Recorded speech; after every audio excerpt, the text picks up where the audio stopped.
Welcome to GRN, the Growth and Resilience Network, where every episode brings you targeted stories and strategies about professional and personal growth and resilience. Now, the intent of each episode is to educate, energize, and equip you with information and hopefully a bit of wisdom to apply in your life and within your community. Hi, I'm Steve Piscitelli, your host, and I'm coming to you from my world headquarters. That's right, world headquarters here in Atlantic Beach, Florida. Today, we're going to talk and take a look at resilience in the media. Now, the various forms of mass media are often piled on for real or perceived shortcomings and failings. And the reality is that the media, in all of its forms, is not some disembodied entity. Our forms of media are made up of people. The reporters, the journalists, the anchors, the directors, the producers, the hosts, the personalities, on-camera and off-camera workers. So what I want to explore is how do they do what they do, from the process of what they do to the stamina of constantly and continually doing it, physically, emotionally, maybe even spiritually. How do they stay resilient? And to help us sort this out, we do have a star in the GRN studios today. And I'll tell you more about that star quality. It's Melissa Ross of First Coast Connect here in North Florida. She's the host and producer on radio WJCT. She has more than 20 years of experience in broadcasting, including stints in Cincinnati, Chicago, Orlando, and Jacksonville. And during her career as a television and radio news anchor and reporter, Melissa has won four regional Emmys for news and feature reporting. And her First Coast Connect has received multiple national awards for Best Call-In Program. She's also guest hosted for Diane Rehm, national show on NPR. Prior to joining WJCT, Melissa spent a few years in corporate communications. And that's where she was actually a star in an HBO film. Practically an extra. One line. And you played? A reporter. Of course. You know, it was on HBO last night. Oh, was it really? I actually caught it last night. They're still showing it. Can you believe it? And the name of it was Recount? Was it about our recount? I'm not familiar with it. I'm sorry. The 2000 recount. Wow. Yeah. And you were the reporter. Well, one of many. Yes. Yeah. Did you yell out a question? I had one line. Do you remember it? I had forgotten it until I watched it last night on TV. And I was saying something like to David Boies, the Gore attorney, who took the case to the Supreme Court, now that the deadline is here, is Gore going to change his strategy or something like that? Yeah. And it made the show, I'm sure. It made the whole movie. No. Not even. No. But that was a cool experience. Thanks for mentioning it. Yeah. Well, and before we get started, for folks who want to check you out, how about the web address? Sure. You just go to wjctnews.org/First Coast Connect. Okay. That's probably the easiest. Yeah, and if they for some reason they forgot that and this went to wjct.org, they could find it in radio, right? Of course. Yeah. Okay. Now, I put together a number of questions. We won't get to all of them, but I also posted on Facebook, didn't mention who I was speaking to, but I said, if you had the chance to ask one question of a reporter, an anchor, what would it be? And boy, I got some interesting questions. So I'm going to throw some of those out too. But let's start with kind of the who, what, and why before we get into the how. Are you a journalist, an on-air personality, a reporter, all of the above, something else? What is Melissa Ross professionally speaking? All of the above. I think that first and foremost, you are a reporter. You are there to gather and disseminate information. That said, hosting a show has another skill set. I remember many years ago, I saw Mike Wallace of 60 Minutes being interviewed, and I used to love watching. He talked about how when you do this kind of work, you always keep the news first and foremost, but whatever airtime, whatever real estate you occupy, you do have to take that stage. You do have to own that piece of broadcast real estate. You do have to bring a presence to it. Mm-hmm. So that's part of the job. And you do it 5 days a week for an hour each morning from 9 to 10 locally. Yeah. That takes a lot of prep. I mean, you just don't show up. No. You're always working on it, even when you're not working on it. You're always researching. You're always booking. In sales, they say always be closing. Doing this show, it's always be booking. You're always in the process of booking a guest, researching a guest or topic. So your eye is always scanning the horizon, Exactly. I would think. You're out with your children and your husband, and all of a sudden you say, ooh, that could be a story. Exactly. Yeah. Is that the reporter in you? Yeah. It is. And I think after so many years in the business, that's just how you think. That's just how you kind of view the world. You're endlessly observing. You're always observing. And you're always not judging, but observing. And earlier... And thinking about the information. An earlier guest on this podcast, I'm sure you know Matt Sorgel from Times Union, just a wonderful feature writer. He played on one of my CDs, in fact. And I remember something he told me years and years ago. In fact, I mentioned it to him, and I don't think he actually remembered it, but it always stayed with me. He said, when we have an intern come into our newsroom, he said, one of the first things that tells me if this person is kind of got it for this business is the curiosity. Yeah. Are they curious, or are they just kind of hanging back and waiting and not? That's right. And that's what I was hearing in you. Yeah, intellectual curiosity, is the key to the whole thing. You really do have to be sort of curious about everything, and not just the areas that you might know the most about. You have to have a curiosity about the world, about people, a love of news and information. And you have to kind of be a nerd. You have to like reading and studying all the time. That's a good point. What do you? So you have to be. You have a reading list that has to be immense. So you're constantly reading, and listening to other. Or do you listen to other on-air hosts? I do, mainly when I'm driving somewhere, and at work at WJCT, they pipe it even into the bathrooms. So you can even listen to our what's going over our air while you're in the bathroom. Oh wow! So yeah, it's always on at work.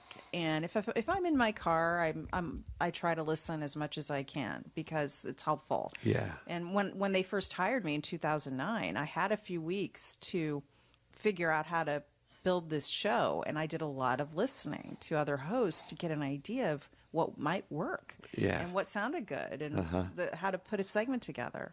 Because I had never worked in radio before. What drew you to it?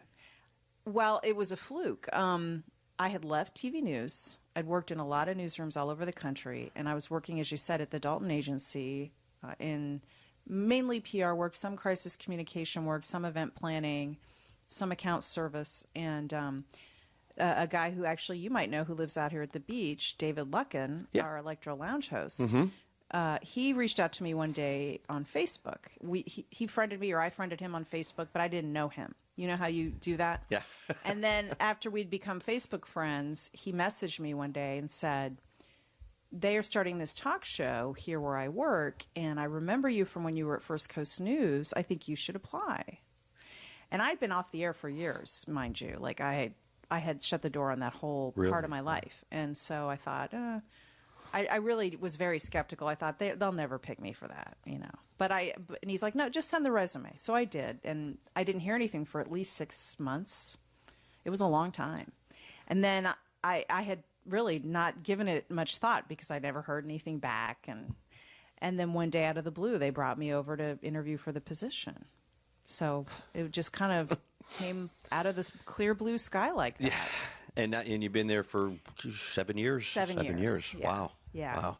And David is my dear friend today, by the way. So he really changed my life. Wow. In reaching out to me like that. That's cool. Yeah. And on social media, that so many times is slammed as not having anything meaningful.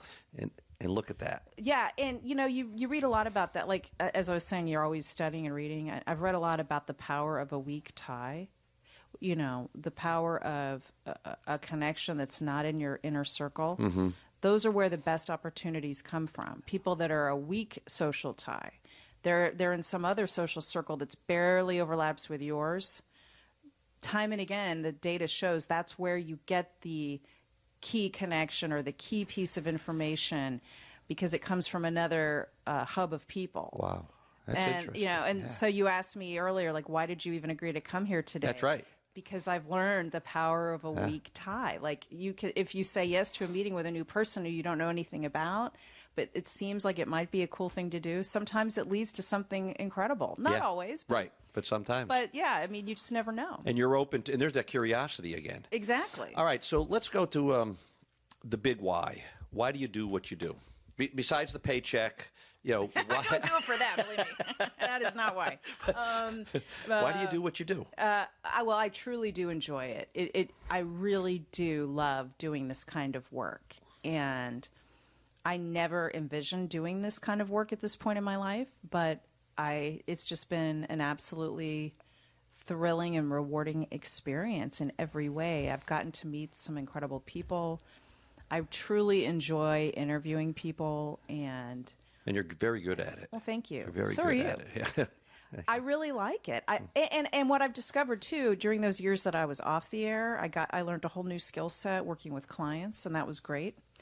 But what I discovered is that I really do love broadcasting.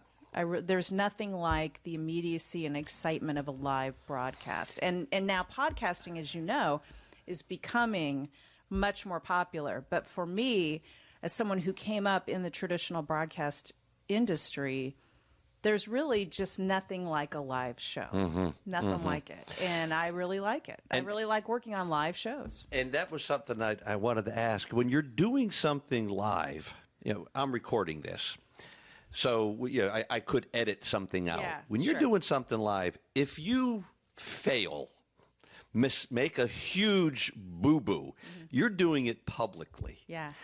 How do you recover from that? And if there's an example that you could think of, like, well, here's a big boo-boo, and how do you handle that? You as long as you're employed, you get the chance to come back and try again the next day. So that's good. But that's part of the appeal of it, is that adrenaline rush that comes from kind of working without a net. You're live, It gives you a chance to demonstrate your skill, because if you're live and you're kind of working extemporaneously like that, then that you develop a lot of muscles in terms of how you handle curveballs on the air and how you deal with things going wrong, right. And how and the ability to kind of deliver a really smooth show every day live that's something that is exciting to do. Well, and I've always I marvel at how you do this, and I understand why you have to do it. You have callers; they call in. You read things from emails, and then you get callers. And I'm listening to them as I'm driving along, and I'm yelling at the radio. What's the question? You get the question, and then there are times when you just have to cut them, but you do it so nicely, and you move on. I mean, that's part of the muscle skill that you're talking about that you've developed. Yeah, and that it took a while to figure out how to do that in a way that you don't want to come across as rude and strident, and you don't. And I think also, as a woman doing this, unfortunately, I think there's a narrower range of behavior that listeners would find acceptable for me doing that. Really? Yeah, I think if I cut people off abruptly and said, get to the point, I think they would accept that a little more readily from a guy than from a woman. And that's just an unfortunate reality. Have you run into any of that? A little, not horribly. But, so I don't let that dictate how I conduct myself, but I am a little bit conscious of that. I think I remember years ago when I was in TV, these consultants came in to work with all of us in Orlando. And one of the guys said that he had worked with Katie Couric at the Today Show, and that they had advised her, you can ask any question as long as you are ladylike. Oh, God. So they basically laid down this marker with her saying, don't be too pushy. You can be more effective if you're seen as ladylike. And, I think that is unfortunately still the truth. Now, that said, I think I've also worked really hard to develop a reputation for holding public officials' feet to the fire, and whoever comes in there, I ask them challenging questions. You do. Yeah. And you can do that without coming across as mean or shrill, whether you're a guy or a woman. How do you? I was about 4 weeks ago. I was on a local TV show, interviewed in the morning, and I remember when we were on set, the anchor and myself, and we were still off camera. They were on break, but we were just exchanging pleasantries, and he had said that he just did a report before I got on the set of one of the national political spots. And his Twitter account or his social media were just lighting up.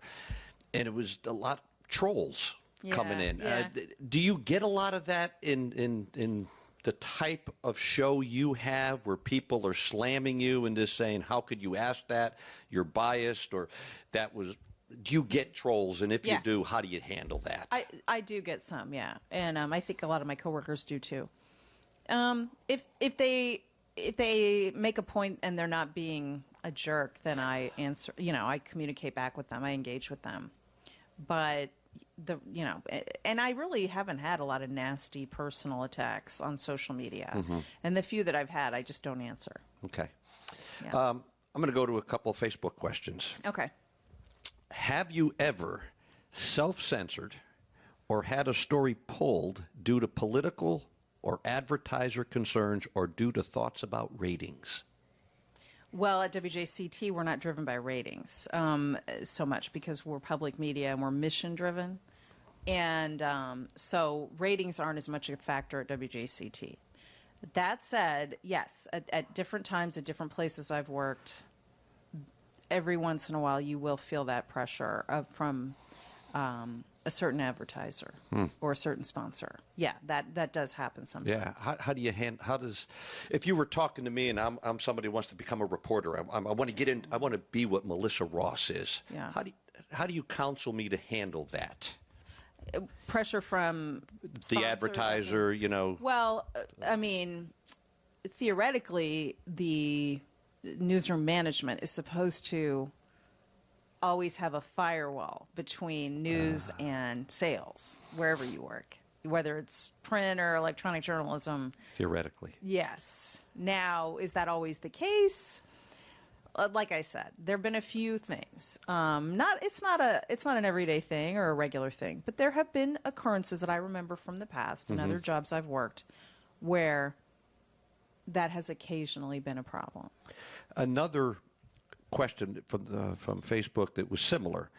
As a reporter, have you ever pulled a story, you personally, Melissa, because ethically you knew it was the right thing to do, and if so, how did it affect the news cycle? Yes, and I can't remember specifics, but there have been times when stories I knew that I was working on or other people were working on were killed just because they didn't feel confident enough in the information for whatever reason. Yeah, that's happened. Okay, so you just didn't have enough there. Yeah, they didn't feel like they could go with it because they just didn't have all the ducks in a row.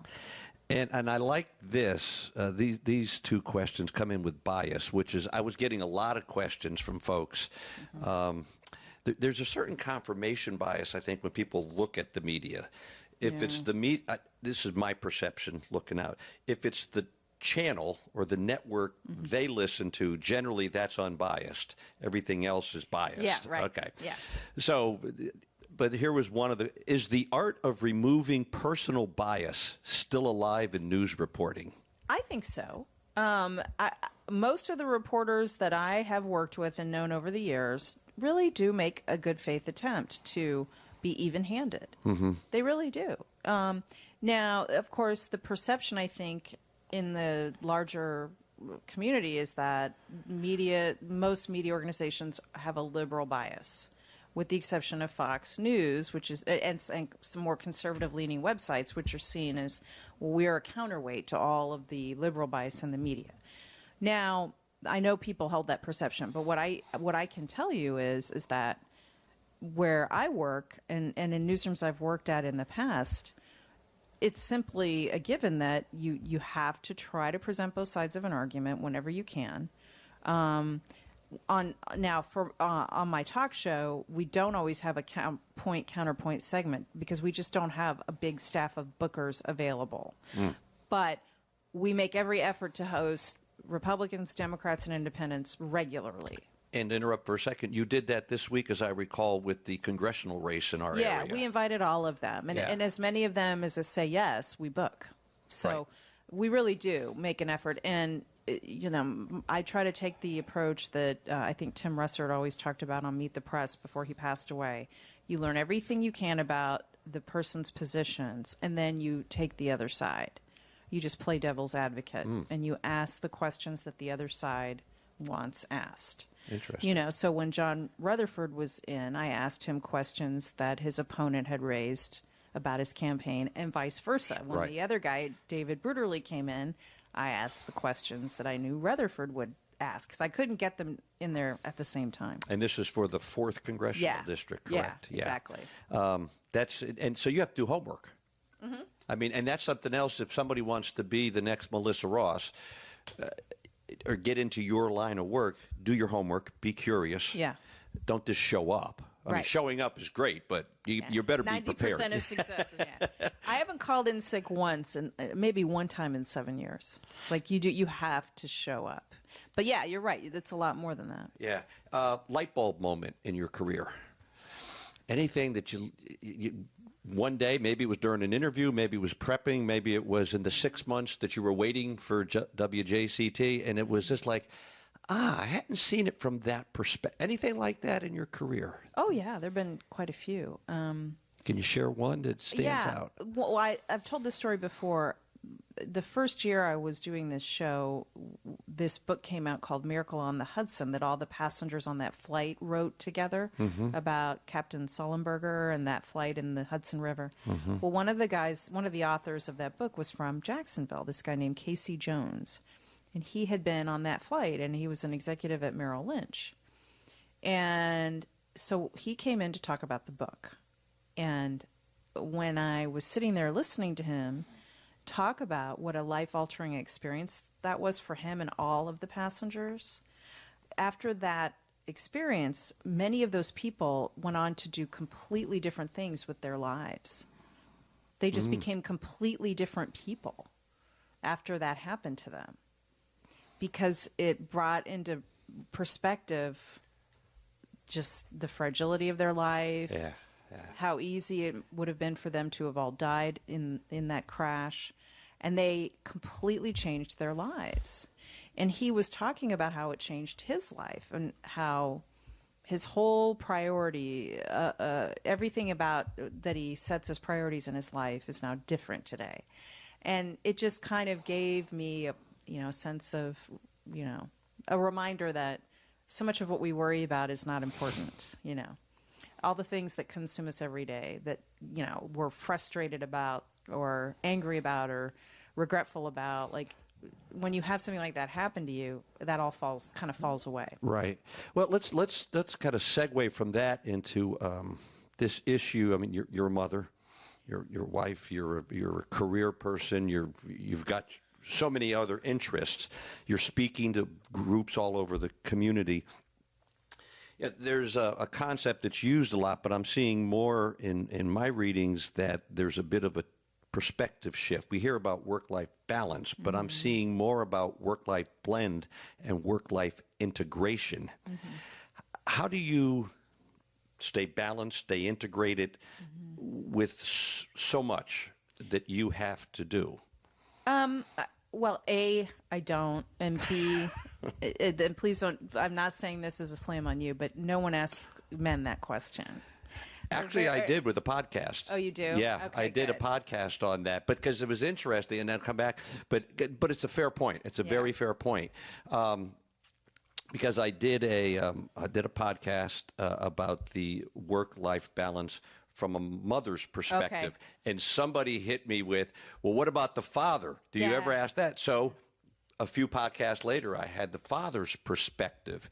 But it is a very, that's true. It goes back to what you said before about be ladylike. Yeah. There's not a double standard. So whether you were, I'm just intrigued because you have that's a tough job, 5 days a week, filling that with meaningful conversation. And as you said, you're constantly scanning the horizon. Yeah. And you still have a family. Yeah. And you still have your own health and well-being. So how do you stay, what do you find for the secret the strategies for staying integrated, staying blended, and staying balanced? I'm struggling with it. I think like everybody else, I'm trying to get back. I'm trying to meditate. I'm not very good at it. I'm not good at it. I'm trying to get back. I'm trying to do that more. I try to carve out time every morning to do that.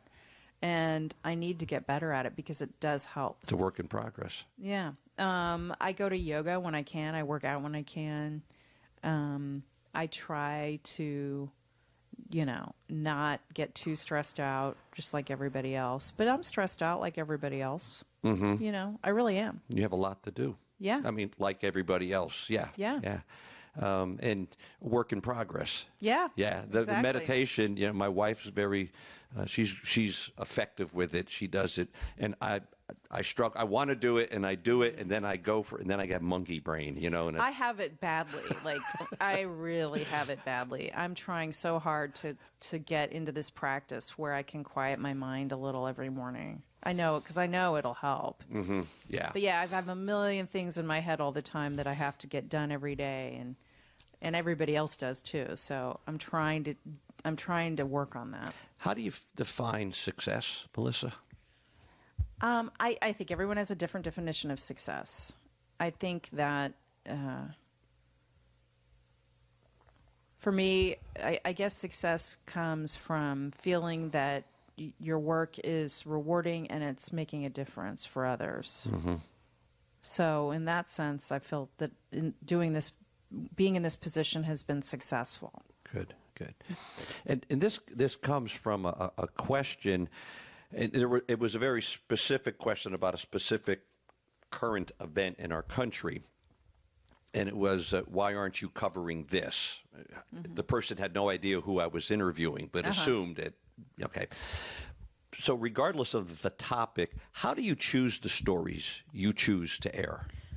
It's sort of a mix of what we get pitched and then also just picking topics that we know people will be interested in, whether it's political, environmental, science, education, arts and entertainment topics, celebrity interviews. We just pick things that we know that we think listeners would find really compelling, and they'd be likely to call in or at least be listening really closely and engaging on social media. Mm-hmm. So whatever's topical and interesting is really... Do you have a team that does this with you? Or? I work with one producer. One producer, okay. Yeah, I work with Kevin Mershart, who might be a familiar name to it is familiar. A lot of listeners. Don't know Kevin, but yeah, he's been know the name. He's been a radio reporter and producer for a long time. Yeah, so team of two. Yeah. Yeah, that's a lot of work. It is. To integrate and balance. Yeah. All right, a couple of lightning round questions, and then we'll finish this up because I appreciate you coming out today.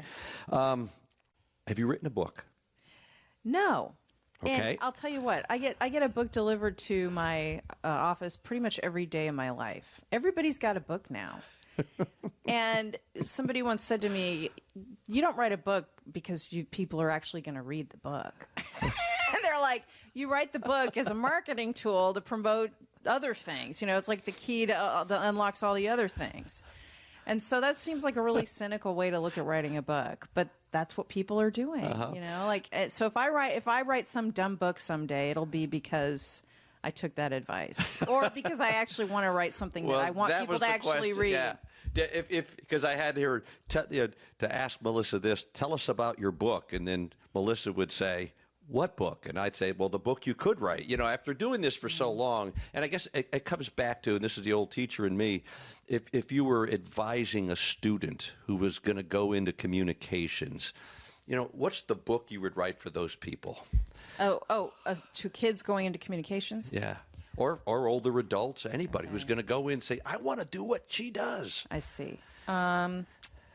I would probably tell them not to, only because it's a really tough business. And like I say, I left the business, and I had no intention of ever going back. Were you burned out when you had left? You were. Yeah.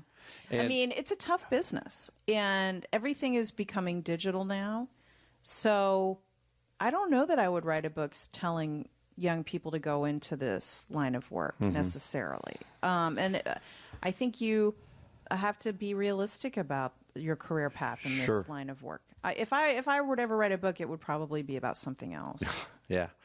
It might be an interesting perspective. Okay, I would say don't go in the communications, but if you must, pay attention to this and this and this and this. Right. So it's a different perspective. I would say only do it if you really can't imagine doing anything else. Yes. And if you have the passion for If it. you're that passionate about it, then you probably will make it because you have to be that dedicated. And if you don't mind sharing, if you do, that's fine. We'll pass it. But when you said you were burned out, can you share?